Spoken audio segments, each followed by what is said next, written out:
धन्यवाद देना चाहता हूं क्योंकि परमेश्वर ने आप सबको, पादी साहब को और वर्शिप टीम और यहाँ मौजूद हर एक जन को एक जरिया बनाया कि मुझे एक मौका मिल सके कि मैं आपके बीच में वचन को बांट सकूं। तो परमेश्वर का तहे दिल से धन्यवाद और आप सभी का तहे दिल से धन्यवाद। और मैं सच में बहुत आभारी हूं आप सबका। इतने सम्मान को मैं डिजर्व नहीं करता, मैं इसके योग्य नहीं हूं, पर मैं धन्यवाद करना चाहता हूं पास्टर साहब का एंड पूरी टीम का कि आपने मुझे इतना प्यार दिया, इतने अच्छे से मेरा वेलकम किया, तो उसके लिए बहुत बहुत धन्यवाद। और इससे पहले कि हम आगे बढ़ें, आप सबको नए साल की शुभकामनाएं, क्योंकि हालांकि नया साल अब थोड़ा थोड़ा पुराना हो गया है, एक हफ्ता बीत गया है, लेकिन मैं आप लोगों से पहली बार मिल रहा हूं और ये मेरे लिए बहुत खुशी की बात है। जैसा कि सब लोग पहले ही बता चुके हैं कि इतनी ठंड पड़ रही है, इतनी कड़ाके वाली ठंड पड़ रही है, लेकिन फिर भी ये चर्च पूरा भरा हुआ है। Hallelujah, hallelujah. पादरी साहब ने मेरे मुंह की बात छीन ली। मैं कहने वाला था कि हमें ताली बजानी चाहिए कि हम इतनी ठंड में भी यहाँ सारे के सारे मौजूद हैं, लेकिन मैं फिर भी आपसे दोबारा एक बारी ताली बजवाऊंगा। और ये जो तालियों की जो आराधना है, ये परमेश्वर को अर्पित हो, क्योंकि उसने आप सभी को और मुझे हिम्मत दी कि आज भी इतने ठंड के मौसम में हम सब जमा हो सके और उसकी आराधना कर सके। और एक ताली और वर्शिप टीम के लिए भी बनती है, क्योंकि उन्होंने इतने जोश से हमें भर दिया ऑलरेडी और हमारे शरीर में गर्मी आ चुकी है। हालेलुया। तो जैसे कि हम बात कर रहे हैं नए साल की, तो ये नया जो है शब्द, ये बड़ा ही एक उत्तेजना को भर देता है हमारे अंदर। नया, जब भी हम नया शब्द सुनते हैं तो हम सोचते हैं कुछ नया है, जैसे जो चीज हमारे साथ पहले हुई नहीं, जो हमने कभी पहले अनुभव करी नहीं, है ना। नया वही होता है जो हमारे लिए पहले ना हुआ हो। तो नया साल एक नए अपॉर्चुनिटीज को, नए द्वारों को खोलता है हमारे लिए, नई बातों को लेकर आता है, नई चुनौतियों को भी लेकर आता है, और बहुत सी सारी ऐसी चीजें होती हैं जो हमने पहले अनुभव नहीं करी। और पिछले साल में भी हमने कई ऐसी बातों का अनुभव किया जो हमने सोचा नहीं था कि हमारे साथ होंगी, और दुख का भी समय देखा, खुशी का भी समय देखा, लेकिन हर समय में हमने परमेश्वर का धन्यवाद किया, क्योंकि जो परमेश्वर पर विश्वास करते हैं उनके लिए हर चीज भलाई को ही उत्पन्न करती है। आमीन। मेरे प्यारे अजीजों, आपने शुरू से ये बात सुनी होगी कि हम जीवन से मृत्यु की ओर बढ़ते हैं, है ना। जब मनुष्य का जो शुरुआत होता है इस पृथ्वी पर, जीवन के साथ होता है। जब एक बच्चा जन्म लेता है तो उसमें जीवन आता है। हालेलुया। वो जीवन से धीरे धीरे आगे बढ़ता है, अपने जीवन में, अपनी उम्र में आगे बढ़ता है, छुटपन से बड़ा होता है, फिर शादी के लायक हो जाता है, नौकरी करता है, बीवी बच्चे हो जाते हैं, लेकिन फिर एक समय आता है कि वो बूढ़ा होके फिर वापस धरती में मिल जाता है, मृत्यु की ओर चला जाता है। लेकिन क्या आपने कभी ऐसी बात सुनी है कि मृत्यु से नया जीवन मिले? क्या आप में से किसी ने ऐसी बात सुनी है? नहीं सुनी। हम सब यीशु मसीह पर विश्वास करते हैं ना। वो क्यों आया था इस धरती पर? जीवन देने के लिए। हालेलुया। जीवन कैसे दिया यीशु मसीह ने? अपनी जान देके। Hallelujah, hallelujah. मेरे साथ निकाल लीजिए यूहन्ना उसका 12 अध्याय और उसकी 23 आयत। कोई जोर से ऊंचे स्वर में पढ़ दे। यूहन्ना उसका 12 अध्याय उसकी 23 आयत।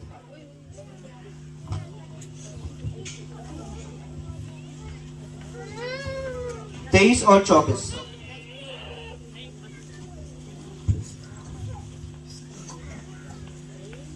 इस पर यीशु ने उनसे कहा, वह समय आ गया है कि मनुष्य के पुत्र की महिमा हो।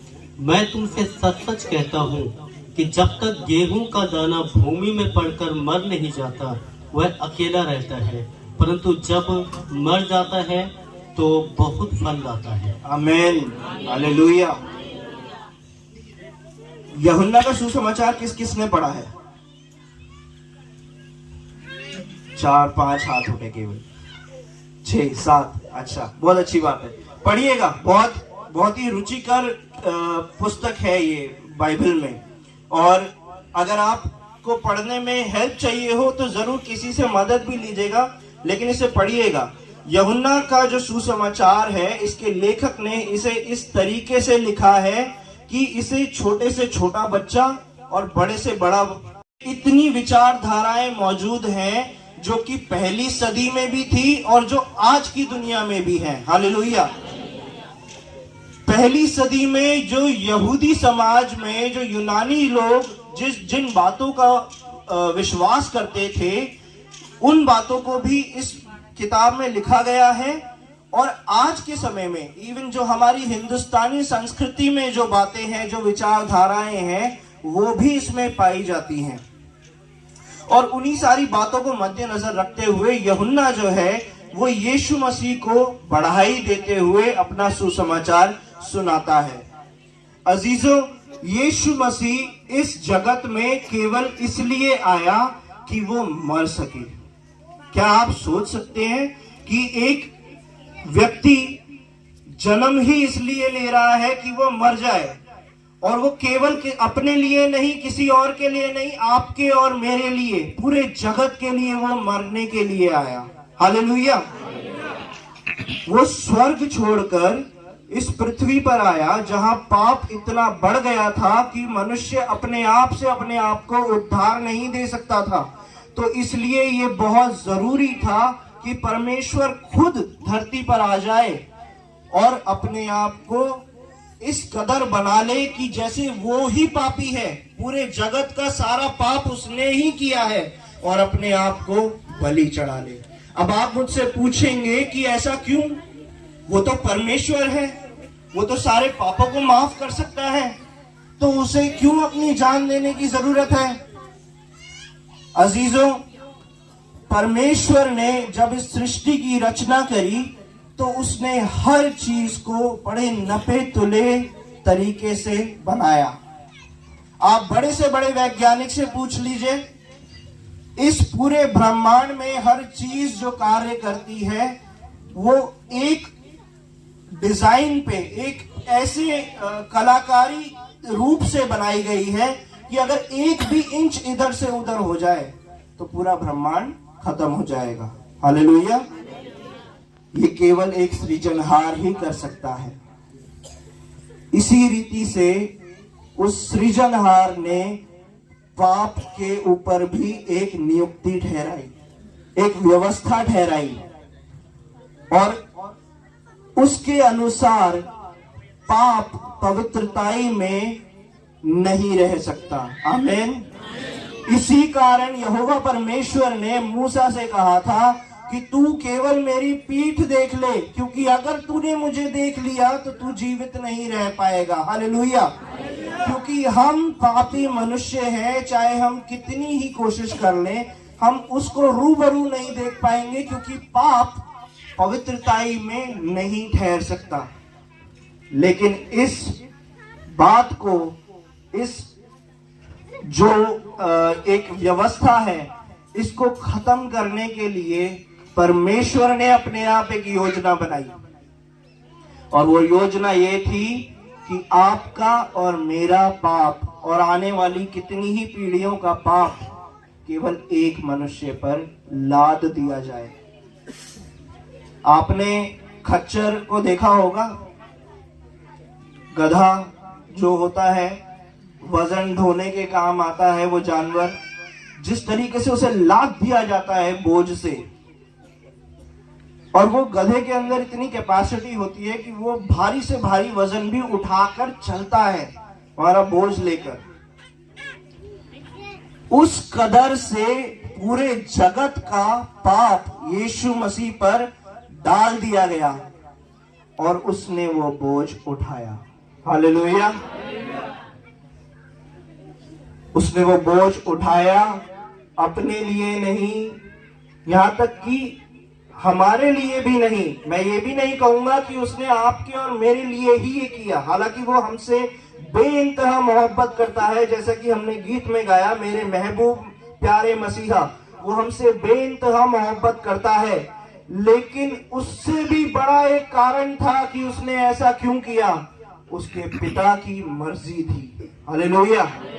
उसके पिता का ये कहना था कि वो जाए और सारे जगत का पाप अपने ऊपर उठा ले और अपनी जान को दे दे, ताकि परमेश्वर का आदम और हव्वा के साथ जो रिश्ता था शुरुआत में, वो दोबारा से कायम हो सके। हालेलुया। आज आप और मैं जब हम यीशु मसीह पर विश्वास करते हैं, हम वो पीढ़ी है जो ज्योति की संतान है। हालेलुया। क्योंकि हमने ईमान से, विश्वास से उसे ग्रहण किया है। हमने इस बात का ऐलान किया है डंके की चोट पर कि वो हमारा उद्धार करता है। आप और मैं इस योग्य नहीं थे कि हम अपने आप को बचा सके, उस पाप से अपने आप को मुक्ति दिला सके, परमेश्वर की हुजूरी में खड़े हो सके, उसको रूबरू देख सके। हम इस योग्य नहीं थे, लेकिन यीशु मसीह ने हमें इस काबिल बनाया। अजीजों, मैं आपको 6 ऐसी बातें बताना चाहता हूं जो यीशु मसीह की मृत्यु के द्वारा हमारे जीवन में हुई है। यीशु मसीह की मृत्यु को जब हम देखते हैं तो वो एक बड़ा ही परेशान करने वाली बात ऐसी समझ में आती है हमें कि किसी की मृत्यु हो गई, दुख का समय हमें प्रतीत होता है, शोक का समय प्रतीत होता है। लेकिन यीशु की मृत्यु एक ऐसी मृत्यु है जो खुशी को लेकर आई पूरे संसार में। जब हम यीशु के मृत्यु के पर्व को मनाते हैं तो उसे गुड फ्राइडे कहते हैं। क्या आप जानते हैं क्यों कहते हैं उसे गुड फ्राइडे? क्योंकि उस परमेश्वर के मेमने ने अपनी जान पृथ्वी पर आकर आपके और मेरे लिए दी ताकि हम उद्धार पा सके। इसलिए ये आपके और मेरे लिए गुड फ्राइडे है, शुभ शुक्रवार है। यीशु मसीह की जो मृत्यु है वो एक महिमामय करने वाली एक क्रिया है। वो एक ऐसी क्रिया है जहां पर परमेश्वर को महिमा मिली और अपरंपार महिमा मिली। जब हम 23वें अध्याय में पढ़ते हैं तो वहां पर लिखा है कि इस पर यीशु ने उनसे कहा, वो समय आ गया है कि मनुष्य के पुत्र की महिमा हो। हालेलुया। मनुष्य के पुत्र की महिमा कैसे हो रही है? यहाँ पे यूहन्ना के सुसमाचार में मैं आपको एनकरेज करूंगा कि आप जरूर जब घर जाएं, समय निकालकर इस पुस्तक को पढ़ें, इस सुसमाचार को पढ़ें। इसमें मृत्यु को बड़े ही रुचिकर रूप से देखा गया है। इसमें मृत्यु को दुख की तरह नहीं देखा गया। जब लाजरस की मृत्यु हुई तो उसने कहा कि वो सो रहा है। हालेलुया। वो मरा नहीं है, वो सो रहा है। क्योंकि मसीही में जो विश्वास करते हैं वो मरते नहीं हैं, वो सोते हैं। हालेलुया। क्योंकि अनंत जीवन हमारे लिए इंतजार कर रहा है। और वही समय था जब फसह के पर्व से 6 दिन बाकी रह गए थे और यीशु ने हाल ही में लाजरस को जिलाया था। लाजर को मरे हुए 3 दिन हो चुके थे। उसकी जो लाश थी उसमें से बास आने लग गई थी। और फिर भी यीशु मसीह ने जाकर वो आश्चर्य कर्म किया और उसको मुर्दों में से जिलाया। और उसके कारण उसके पीछे बड़ी भीड़ हो चली थी। अजीजों, आज मैं आपसे एक सवाल करना चाहता हूं। आप और मैं जो यीशु मसीह के पीछे आज चल दिए हैं, तो हम किस लिए आए हैं उसके पीछे? क्या इसलिए क्योंकि उसने हमारे जीवन में कुछ आश्चर्य कर्म किए, कुछ भलाइयां करी, कुछ ना कुछ उसने हमें दिया, हमें तृप्त किया? बिल्कुल शर्माइए मत ये बोलने से। हाँ, हम यीशु मसीह के पीछे इसलिए हैं क्योंकि उसने हमारे जीवन में अच्छे काम करे, आश्चर्य कर्म करे, हमें बुराई से बचाया, हमें अंधकार से निकालकर ज्योति में लाया। लेकिन यही एक कारण नहीं है कि हम उसके पीछे हैं। हम उसके पीछे इसलिए हैं क्योंकि उसने हमें नया जीवन दिया है। हालेलुया। उसने हमें नया जीवन दिया है। इसलिए जो लोग थे उस समय में भी, पहली सदी में भी, वो उसके पीछे हो लिए थे क्योंकि वो बड़े बड़े आश्चर्य कर्म कर रहा था। उसने लाजर को मृत्यु से, मुर्दों में से जिलाया, और ये बड़ी यहूदियों की भीड़ पहले ही वहां थी उसके पीछे, और फसह का पर्व भी आ रहा था नजदीक में। ये इजरायलियों के बीच में एक बहुत बड़ा एक फेस्टिवल होता था जिसको मनाने के लिए लोग दूर दूर से आते थे, और केवल यहूदी ही नहीं, यहाँ तरह तरह के लोग भी आते थे। अब मैं इस बारे में और ज्यादा गहराई में नहीं जाऊंगा क्योंकि हमारे पास समय की कमी है, लेकिन आप जरूर इस बारे में पढ़िएगा कि जब इजराइल में ये पर्व मनाया जाता था तो जगह जगह से लोग, चाहे कितनी किलोमीटर दूर हो, वो आते थे। साल में एक बार जरूर आते थे मंदिर में, आराधनालय में आराधना करने के लिए और प्रभु को भेंट चढ़ाने के लिए। और वही समय था जब यीशु वापस से यरूशलेम में पधार चुके थे और वो गधे की सवारी कर कर आए थे, और तब भीड़ की भीड़ उसके पीछे हो ली थी, और यहाँ पर उसी भीड़ ने उसके पीछे अपना प्रस्थान किया था। और यीशु मसीह अपनी मृत्यु को एक महिमाकरण करने की प्रक्रिया बताते हैं यहाँ पर, और वो ये कहते हैं कि मेरा समय आ गया है कि अब परमेश्वर के पुत्र की महिमा हो, और वो महिमा होनी थी मृत्यु के कारण, वो भी क्रूस की मृत्यु। अजीजों, रोमी समाज में क्रूस की मृत्यु एक ऐसी मृत्यु होती थी जिससे भयानक कोई मृत्यु कभी नहीं हुई। हालेलुया। क्रूस की मृत्यु केवल उन अपराधियों के लिए रखी जाती थी जो भयानक से भयानक अपराध करते थे, जिन्होंने किसी का खून किया हो या जिन्होंने बहुत बहुत भयानक काम करे हो, उनके लिए रखी जाती थी।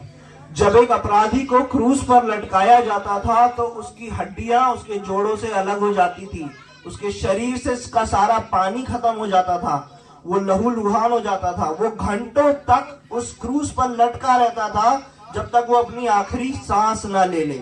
इस भयानक मृत्यु को यीशु मसीह ने सहा, और वो मृत्यु उसके लिए एक महिमामय होने वाली क्रिया थी।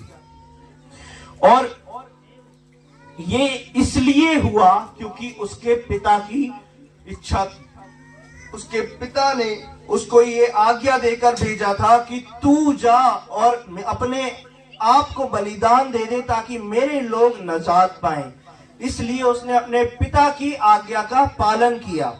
और अजीजों, उसका दूसरा कारण ये था कि वो आपके और मेरे लिए आया, क्योंकि वो आपसे और मुझसे बेइंतहा प्यार करता है। हालेलुया। दूसरी बात यह है कि यीशु मसीह की जो मृत्यु है वो हमें नए जीवन की ओर ले जाती है। जैसे कि हम 24 आयत में पढ़ते हैं कि एक गेहूं का दाना कितना छोटा होता है। आप सब अपने घरों में गेहूं छानते होंगे या चक्की पे आटा पिसवाते होंगे, आपने देखा होगा गेहूं का दाना कितना छोटा होता है। यीशु मसीह जिसने पूरे संसार को उद्धार दे दिया, उसने अपनी तुलना किससे करी? एक छोटे से गेहूं के दाने से। हालेलुया। जब यीशु मसीह अपने आप को इतना नीचे करने से नहीं घबराता, नहीं शर्माता, तो आप और मैं क्या चीज है? हालेलुया। वो एक गेहूं के दाने से अपनी तुलना करता है, और वो ये कहता है कि जब तक वो दाना धरती में जाकर मर नहीं जाता तब तक वो फल नहीं लाता। हालेलुया। वो फल कौन है? कौन है वो फल? आप और मैं। हालेलुया। जब यीशु मसीह ने अपनी जान दी और वो 3 दिन इस धरती में रहा, तब उसने नए जीवन को उत्पन्न किया, और वो जीवन आपके और मेरे अंदर है अजीजों। और यहाँ पर एक बहुत गौर फरमाने वाली बात है कि जो गेहूं का दाना है वो केवल गेहूं ही उपजाएगा, कोई और फसल नहीं उपजाएगा। हालेलुया। तो जब यीशु मसीह ने अपनी जान दी, जब वो इस धरती में 3 दिन के लिए रहा, तो उसने अपने नए जीवन को आपको और मुझे दिया। हालेलुया। आज की डेट में आप और मैं यीशु मसीह के जीवन को लिए अपने अंदर इधर उधर चलते हैं। हालेलुया। इसीलिए सही कहा था पादरी साहब ने कि जो यीशु का सिपाही है वो किसी चीज से नहीं डरता,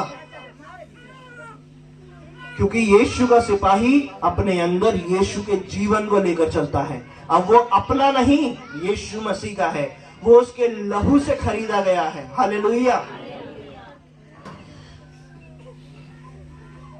जब हम आगे बढ़ते हैं तो हमें पता चलता है कि यीशु की जो मृत्यु है केवल उस तक सीमित नहीं रहती।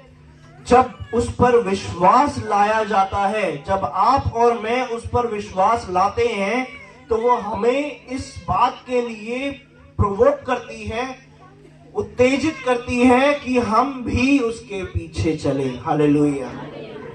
यीशु मसीह कहता है 25 से 26 आयत में, जो अपने प्राण को प्रिय जानता है वो उसे खो देता है, और जो इस जगत में अपने प्राण को अप्रिय जानता है वो अनंत जीवन के लिए उसकी रक्षा करेगा।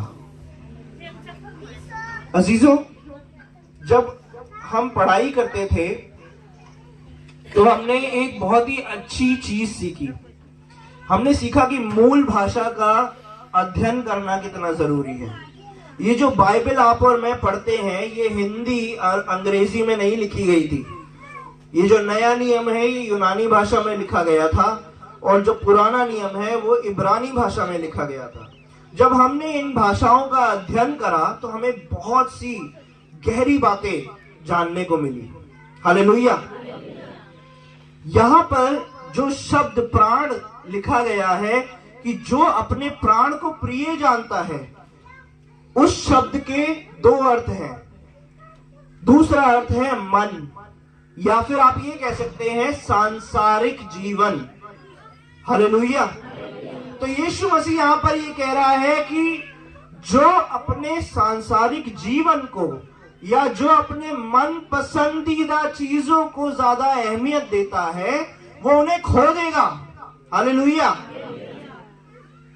जो अपने मन के पीछे हो लेता है वो अपने मन की बातों से दूर चला जाएगा, खो देगा, उल्टा हो जाएगा उसके साथ।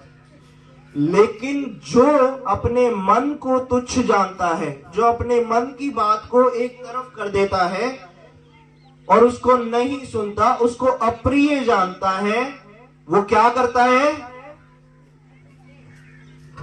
वो अनंत जीवन के योग्य होता है। हालेलुया। वो अपने जीवन की रक्षा करता है। हालेलुया। जब हम आगे बढ़ेंगे इसे तो वहां लिखा है वो अनंत जीवन के लिए उसकी रक्षा करेगा। हालेलुया। 26 आयत में वो कहता है, यदि कोई मेरी सेवा करे तो मेरे पीछे हो ले, और जहां मैं हूं वहां मेरा सेवक भी होगा। यदि कोई मेरी सेवा करे तो पिता उसका आदर करेगा। हालेलुया। अब आप सोचेंगे कि अगर मैंने यीशु मसीह पर विश्वास किया तो ये मेरे लिए बहुत जरूरी है कि मैं उसकी सेवा करूं। आपके लिए कुछ भी जरूरी नहीं है। यीशु मसीह के पीछे चलना कोई नौकरी करना नहीं है। हालेलुया। आपने कोई नौकरी ज्वाइन नहीं करी, आपने विश्वास किया, आप प्रेम से उसके पीछे आए। ये एक पिता और बेटे का रिश्ता है। हालेलुया। पिता बेटे बेटी का रिश्ता है। आप जैसे अपने अजीजों के लिए अपने दिल से कार्य करते हैं, वैसे ही आप यीशु मसीह के लिए भी कार्य करते हैं। तो यीशु मसीह यहां कहता है कि जो मेरी सेवा करे वो मेरे पीछे हो ले, और जहां मैं हूं वहां मेरा सेवक भी होगा। वो ये नहीं कहता वहां मेरा सेवक भी होना चाहिए, वो ये कहता है कि वो मेरे पीछे होगा, वो मेरे साथ होगा, क्योंकि वो मेरे से प्रेम करता है, उसने मुझे चख लिया है, उसने मुझे अनुभव कर लिया है। तो अब उसे कोई ऐसी बात रोक ही नहीं सकती कि वो मेरी उपस्थिति में ना हो, वो मेरे पीछे ना हो, वो मेरे साथ ना हो। जिस कदर यीशु मसीह ने अपने मन को त्याग दिया अपने पिता की इच्छा के आगे, वैसे ही उसके अनुयायी आप और मैं जो उस पर विश्वास करते हैं, हम भी अपने मन को त्याग देंगे। हमें किसी के बोलने से ये नहीं करना चाहिए, और हम कर भी नहीं पाएंगे, चाहे कोई कितनी छड़ी लेके हमारे पीछे पड़ा रहे, चलो चलो चलो यीशु मसीह के पीछे चलो, आप नहीं कर सकते जब तक आपके अंदर वो प्रेम नहीं आएगा। हालेलुया। जब वो प्रेम आता है ना, तब किसी के बोलने की जरूरत नहीं होती है। हालेलुया। तब अपने आप आपके कदम भी बढ़ते हैं, आपके वचन भी बोलते हैं, और सब कुछ अपने आप। इसलिए यीशु की मृत्यु जो है वो हमें उसके पीछे चलाती है। और यीशु की मृत्यु केवल एक हिस्ट्री में होने वाला एक ऐसा इवेंट नहीं है जो कि चलो बहुत से लोग आए, बहुत से लोग गए और चलो ये बात भी खत्म हो गई, पुरानी हो गई। नहीं, आपको पता है पूरे संसार में करीब 2.3 बिलियन क्रिश्चियन हैं, ईसाई हैं। ये सबसे बड़ा धर्म है पूरी दुनिया में। लेकिन अजीजों, इस बात से धोखा ना खाना, परमेश्वर को गिनती से कोई मतलब नहीं। हालेलुया। परमेश्वर को आपके मन से मतलब है। लेकिन फिर भी उसकी मृत्यु जो है वो एक उद्देश्य के साथ हुई, और वो उद्देश्य ये था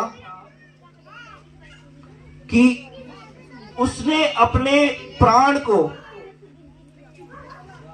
इसलिए दे दिया ताकि वो अपने पिता की इच्छा को पूरा कर सके।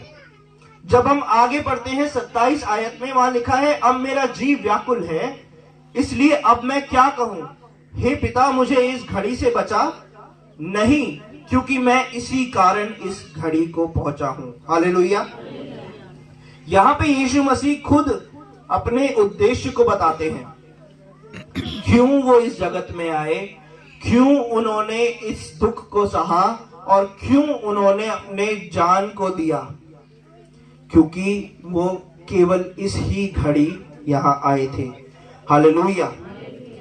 अजीजों, यहां पर फिर एक बार उस शब्द का प्रयोग किया गया है, और यहां हिंदी, आपके हिंदी ट्रांसलेशंस में भी यहां लिखा गया है कि अब मेरा जी व्याकुल है। जी क्या होता है? मन। यहां यीशु मसीह अपनी इंसानियत को दर्शा रहे हैं। यीशु मसीह हालांकि परमेश्वर है, लेकिन वो 100% मनुष्य भी है। हालेलुया। इसीलिए वो आपके और मेरे दर्द को समझ सकता है, आपकी और मेरी परेशानी को समझ सकता है, क्योंकि उसने इन सब बातों को अपने आप अनुभव किया। और इसीलिए जब उसके मरने की घड़ी नजदीक आ गई थी, उसका मन व्याकुल हुआ, वो घबराया। उसके मन में भी ऐसी बात आई कि शायद काश ये प्याला मुझसे टल जाए। लेकिन उसने क्या कहा? मेरी नहीं बल्कि मेरे पिता की इच्छा पूरी हो। हालेलुया। तो उसका उद्देश्य इस घड़ी में आने का केवल यही था कि वो अपनी जान को दे ताकि आप और मैं उद्धार पा सके। उसके आगे हम पढ़ते हैं कि यीशु मसीह की जो मृत्यु थी वो अपनी ओर आकर्षित करने वाली मृत्यु थी। 28 आयत में लिखा है, हे पिता अपने नाम की महिमा कर। तब ये आकाशवाणी हुई, मैंने उसकी महिमा की है और फिर भी करूंगा। तब जो लोग खड़े हुए सुन रहे थे उन्होंने कहा कि बादल गरजा। दूसरों ने कहा कोई स्वर्गदूत उससे बोला। इस पर यीशु ने कहा, ये शब्द मेरे लिए नहीं परंतु तुम्हारे लिए आया है। अब इस संसार का न्याय होता है, अब इस संसार का सरदार निकाला जाएगा, और मैं यदि पृथ्वी पर से ऊंचे पर चढ़ाया जाऊंगा तो सबको अपने पास खींचूंगा। हालेलुया। अजीजों, जैसा कि मैंने आपको शुरुआत में बताया था कि ये फेस्टिवल का समय था, फसह का पर्व मनाया जाने वाला था। तरह तरह के लोग वहां आए हुए थे। उनमें से कुछ यूनानी भी थे, यूनानी लोग भी थे। और ये यूनानी लोग वो थे जो यहूदी यूनानी संस्कृति में पैदा हुए थे, जो यूनानी भाषा बोलते थे, यूनानी संस्कृति को अपनाते थे, उसके तौर तरीकों से अपने जीवन को चलाते थे। और वो लोग भी यहाँ मौजूद थे और उन्होंने आकर फिलिप्पुस से कहा था 21 आयत में, श्रीमान हम यीशु से भेंट करना चाहते हैं। बाकी ट्रांसलेशंस में लिखा है कि यीशु को हम देखना चाहते हैं। वो इस कदर यीशु को देखना चाहते थे कि उसे जान पाए आखिर ये है कौन। ये भी उस भीड़ का हिस्सा थे जिन्होंने सुना था कि इसने लाजर को मुर्दों में से जिलाया है। ये भी उस भीड़ का हिस्सा थे जिन्होंने सुना था कि ये बड़े बड़े आश्चर्य कर्म करता है। तो ये देखना चाहते थे कि आखिर ये यीशु मसीह है कौन। और उसके जवाब में यीशु मसीह ने उन्हें क्या उत्तर दिया? जब परमेश्वर का पुत्र, जब मनुष्य का पुत्र ऊंचे पर उठाया जाएगा तो वो सारे संसार को अपनी ओर खींच लेगा। हालेलुया। यीशु मसीह को आए हुए 2024 साल हो गए। हालेलुया। लेकिन आप और मैं आज भी उससे आकर्षित हैं। क्यों? क्योंकि इतिहास में उसको ऊंचा उठाया गया था। हालेलुया। आज भी हमारी आंखें उस क्रूस पर टिकी हुई हैं जिससे लहू बहा और हम सबको उद्धार मिला। अजीजों, जब हम आगे पढ़ते हैं तो वहां लिखा है कि 31 आयत में लिखा है, अब इस संसार का न्याय होता है, अब इस संसार का सरदार निकाल दिया जाएगा। इस संसार का सरदार कौन हो सकता है आपके हिसाब से? क्या कोई बता सकता है? इस संसार का सरदार कौन हो सकता है?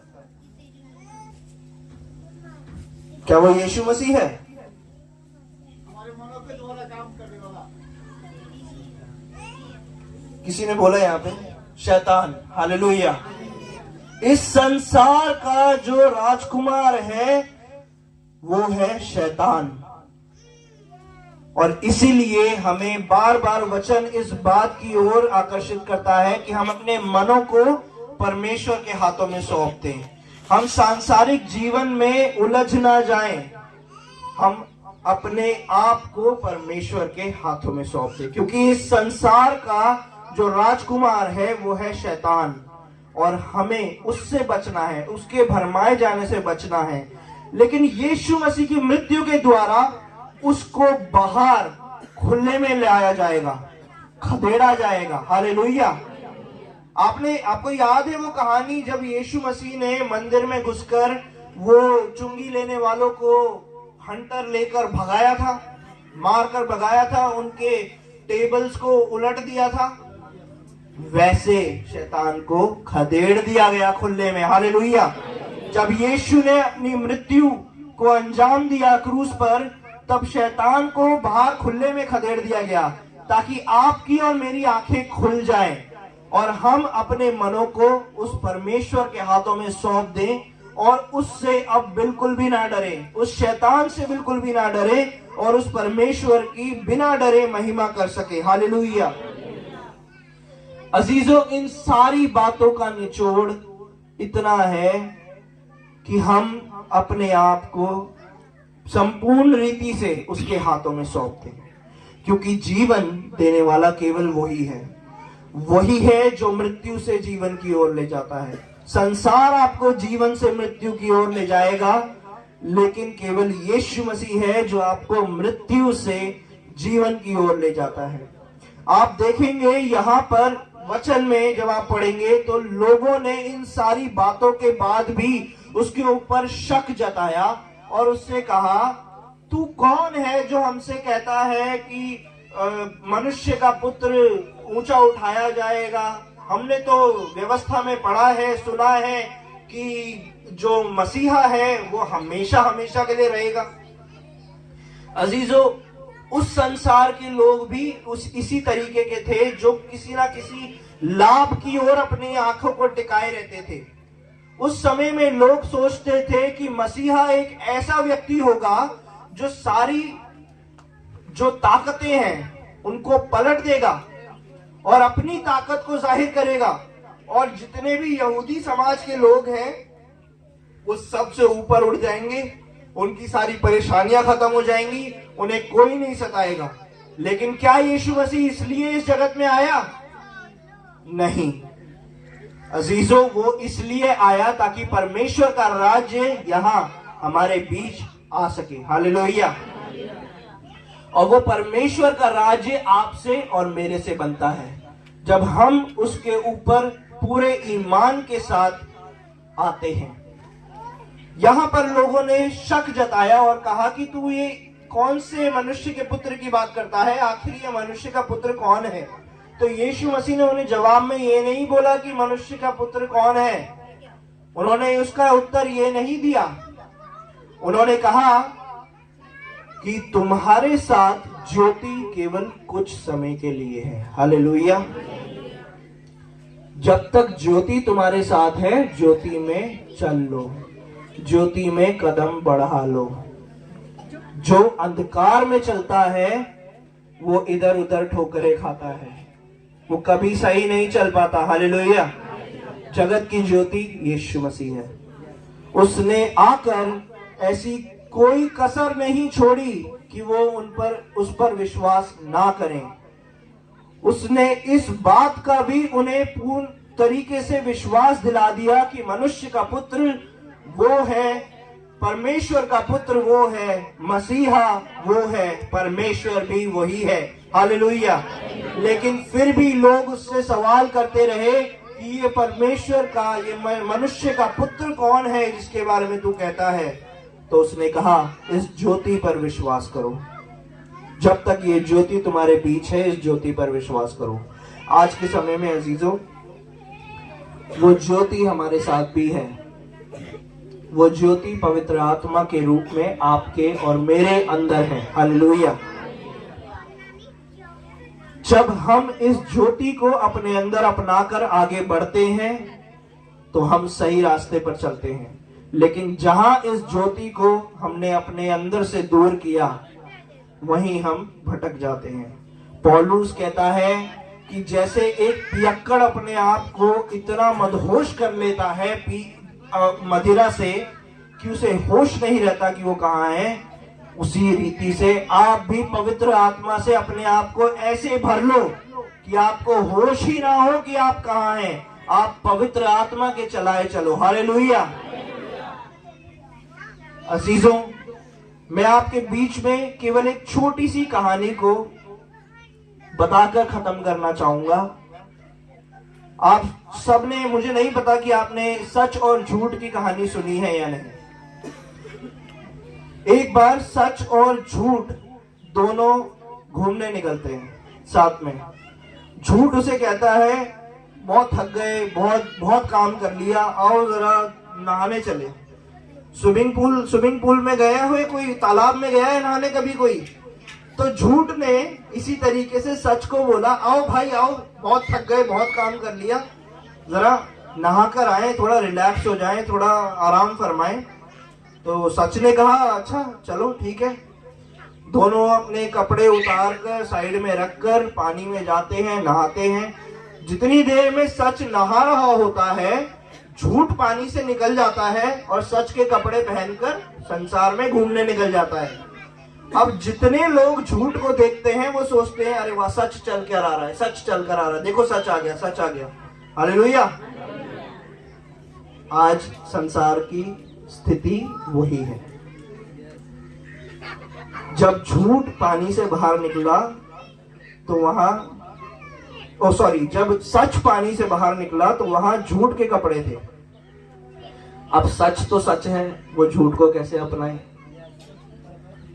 तो सच ने कपड़े नहीं पहने, वो बिना कपड़ों के घूमता रहा, संसार के चक्कर लगाता रहा।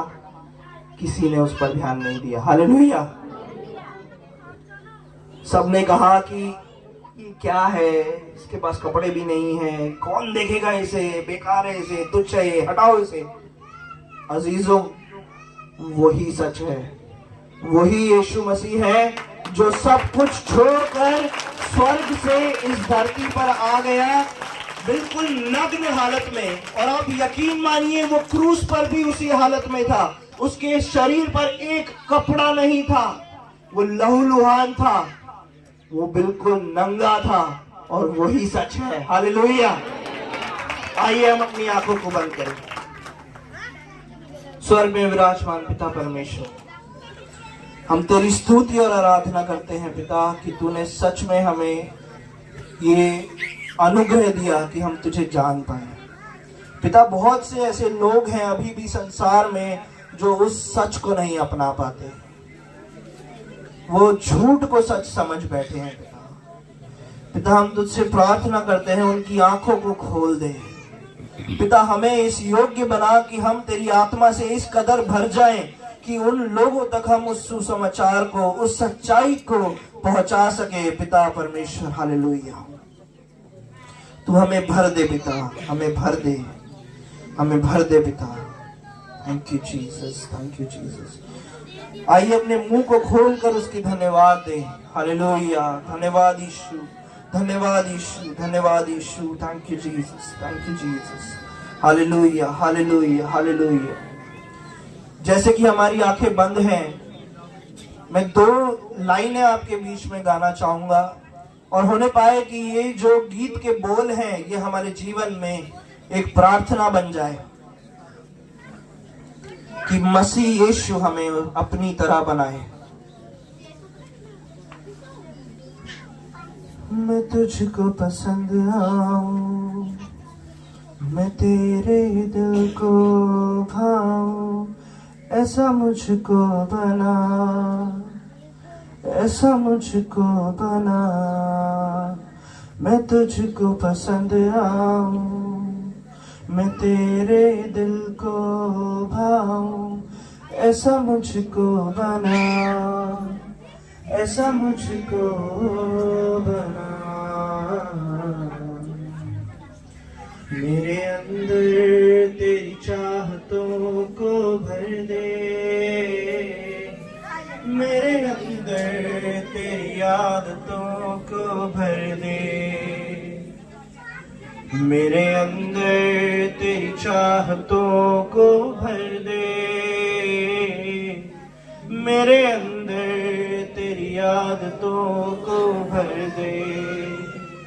तेरी हर ख्वाहिश को मैं अपनी आदत बना लूं, ऐसा मुझको बना, ऐसा मुझको बना।